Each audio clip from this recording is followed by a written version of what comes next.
Hello everyone! Ito na yung araw ng housewarming or house blessing ng condo unit namin. So nakuha namin ito ng pre-selling last 2014. Under construction pa yung building. So inabot ng 4 years ang construction bago natapos. At na-turn over siya sa amin last September 2018. So, after na-turn over, mga 3 months lang pina-renovate at pina-improve namin itong unit.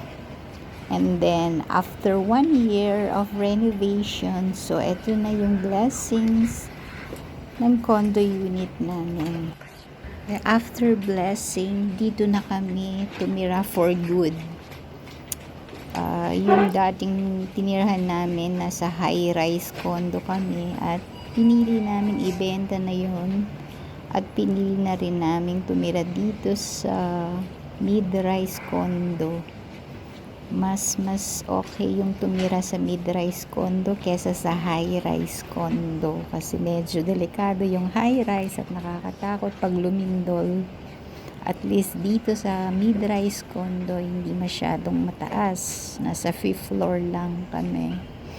At yung dating high-rise condo na nasa 19th floor, medyo kinakabahan. Pag may earthquake, kapag nasa high-rise condo ka.